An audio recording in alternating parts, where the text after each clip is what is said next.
Export deal में कैसे जीतें, लैंडेस्ट cost से लेकर प्राइसिंग तक। आज की इस वीडियो में हम सब कवर करने वाले हैं। क्या आप अपने प्रोडक्ट को डिसाइड करते हो कंफ्यूज हो जाते हैं, कभी लो कोट कर देते हैं या कभी बहुत ज़्यादा हाई कोट कर देते हैं तो बायर हाथ से चला जाता है, या बायर का काउंटर ऑफर जब आपके पास आता है तो इतना गिरा हुआ होता है फिर भी आप एक्सेप्ट कर लेते हैं और बाद में आपको पता पड़ता है कि यार ये तो हमारे लिए था ही नहीं, हमने काफ़ी कम में अपने आप को कोट कर लिया।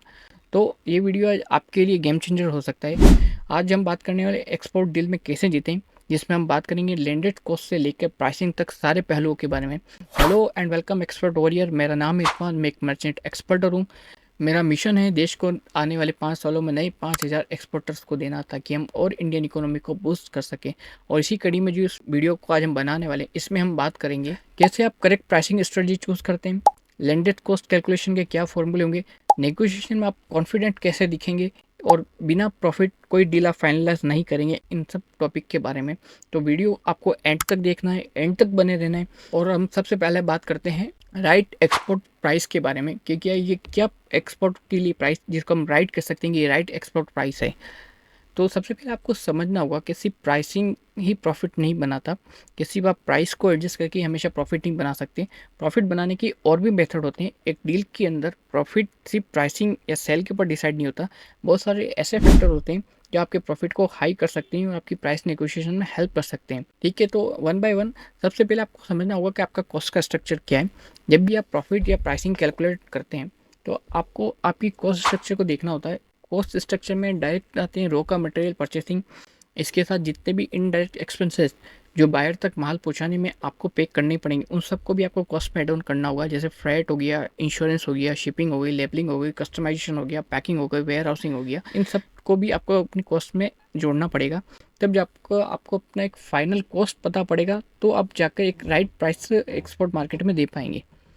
बहुत सी बार आपको मार्केट की डिमांड को भी समझना होगा। सपोज मार्केट की डिमांड बहुत ज़्यादा हाई है और आपको पता है कि मार्केट में आप 2 की जगह 3 का आप डिमांड करेंगे तो भी सप्लायर आपसे लेने के लिए तैयार हैं, तो आपके मार्केट डिमांड भी प्राइसिंग स्ट्रेटजी और प्रॉफिट को अफेक्ट करती है।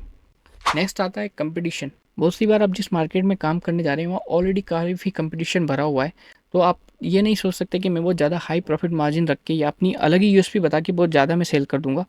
ये स्ट्रेटजी वहाँ काम नहीं आती है।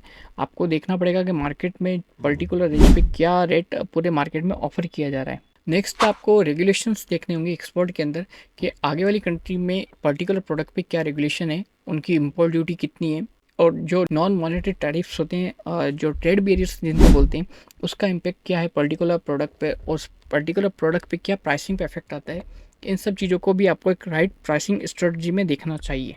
नेक्स्ट जो हम बात करने वाले हैं लैंडेड कॉस्ट का कॉन्सेप्ट। तो ये गोल्डन रूल है, कभी कभी लैंडेड कॉस्ट को बिना कोट मत कीजिएगा। कभी भी आप लैंडेड कॉस्ट कैलकुलेट करें बिना अपने आगे वाले बायर को प्राइसिंग कोट मत करिएगा। लैंडेड कॉस्ट क्या होता है? प्रोडक्ट का cost, packing, transport, custom duty, insurance, agent commission, freight, warehousing, storing, इन सब को जोड़कर जो फाइनल कॉस्ट आता है वही आपका लैंडेड कॉस्ट है। और इस लैंडेड कॉस्ट से जितना आपको ऊपर मिलेगा वो आपका प्रॉफिट है। अच्छा, लैंडेड कॉस्ट जब आप कैलकुलेट कर लेते हैं तो आप एक की भी आपके माइंड में एक अंडरस्टैंडिंग आ जाती है कि प्रोडक्ट आपको कैसे पड़ रहा है, कितने का पड़ेगा, किस एमओक्यू पर आपको कितना प्रॉफिट जनरेट होगा। आप नेगोशिएट डील में कॉन्फिडेंट लगते हैं और आप अपना एक्यूरेट प्रॉफिट मार्जिन काउंट कर सकते हैं। वीडियो में आगे बढ़ते हुए मैं आपको एक चीज़ और बताना चाहूँगा कि जब आप प्राइसिंग स्ट्रेटजी पढ़ रहे हैं तो प्राइसिंग स्ट्रेटजी 4 टाइप की होती है। ठीक है, आपका प्रोडक्ट क्या है, मार्केट कैसा है और आपके मार्केट में कंपटीशन कैसा है, ये सब मिलकर आपकी प्राइसिंग स्ट्रेटजी डिसाइड करती है। मैं आपको बेसिक सा ओवरव्यू देता हूँ प्राइसिंग स्ट्रेटजी। सबसे पहले आती है कॉस्ट प्लस प्राइसिंग आती है। ये एक नॉर्मल स्ट्रेटजी है जिसमें आप आज जो भी आपको कॉस्ट पड़ रहा है उसमें 5% 10% जो भी मार्केट की दर है आप उसमें एड ऑन करके बायर को प्राइस दे देते हैं। नेक्स्ट आता है कम्पिटिटिव प्राइसिंग आती है। जब आपको मार्केट में एक पोजीशन बनानी हो, मतलब मार्केट में और भी सप्लायर हैं और आपको उनके बीच में एक पोजीशन बनानी है, आपको एक जगह चाहिए कि आप भी अपना प्रोडक्ट सेल कर सकें, जब आप एक कम्पिटिटिव प्राइस ऑफर कर सकते हैं। लेकिन बायर अपने पिछले सप्लायर को नहीं छोड़ना चाहता, इस वजह से कि आप कम्पिटिटिव प्राइस दे रहे हैं तो हम आपसे ले लें।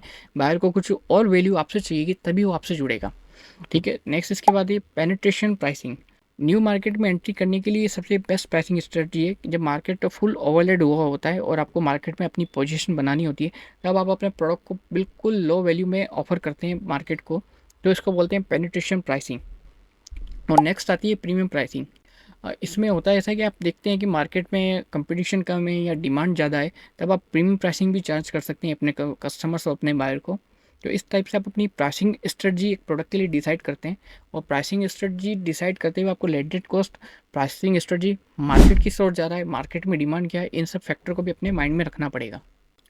और आगे बढ़ने से पहले एक छोटा सा रिमाइंडर मैं आपको देना चाहता हूँ कि अगर आप भी घर बैठे बिना कुछ पैसे खर्च किए फ्री में हिंदी भाषा में इंपोर्ट एक्सपोर्ट बिजनेस को सीखना चाहते हैं, तो आप मेरे इस चैनल को सब्सक्राइब करें, मेरी इस प्लेलिस्ट पर जाएं। इसमें हमने इंपोर्ट एक्सपोर्ट के लिए काफ़ी वीडियोस बनाई है, आगे भी बनाते रहेंगे। आप इस प्लेलिस्ट को सेव कर लें और इसके वीडियोस को देखकर आप इंपोर्ट एक्सपोर्ट बिजनेस को सीख सकते हैं। और अगर आप चाहते हैं कि step by step practical way में मेरी गाइडेंस के साथ बिना अपना कुछ टाइम वेस्ट किए सीरियसली इंपोर्ट एक्सपोर्ट बिजनेस को सीखना चाहते हैं, करना चाहते हैं, तो आप मेरा ये course import export mastery course join कर सकते हैं। इसमें हमारे 14 मॉड्यूल हैं, जिसमें हमने हमारे बिजनेस रजिस्ट्रेशन से लेकर अपने पहले शिपमेंट तक के हर एक टॉपिक को कवर किया है और आपको समझाया कि किस तरह आप एक्सपोर्ट इंपोर्ट बिजनेस को कर सकते हैं या आपके पास क्या अपॉर्चुनिटी है। कोर्स में एनरोल करने के लिए मैंने लिंक डिस्क्रिप्शन में दिया है, आप वहाँ से जाके इस कोर्स में एनरोल हो सकते हैं और मुझसे जुड़ सकते हैं। और हाँ, अगले वीडियो में हम बात करेंगे how to set up payment terms and manage currency risk. So bell icon को दबाना ना भूलें ताकि वीडियो आप तक मिले, और चैनल को सब्सक्राइब कर करके। और मुझे आज कमेंट सेक्शन में करके बताएं कि आप कौन सी प्राइसिंग स्ट्रेटजी को प्रेफर करेंगे अपने प्रोडक्ट के लिए पर्टिकुलर मार्केट में। ठीक है, वीडियो अच्छा लगा हो तो लाइक करें, शेयर करें, और चैनल और वीडियो उन लोगों तक पहुँचाएँ जो इंपोर्ट एक्सपोर्ट की फील्ड में इंटरेस्टेड हो या करते हों। This side Irfan signing off. मिलते हैं इंपोर्ट एक्सपोर्ट के एक और नई धमाकेदार वीडियो में। तब तक सोचते रहिए ग्लोबल और बेचते रहिए ग्लोबल। Thank you.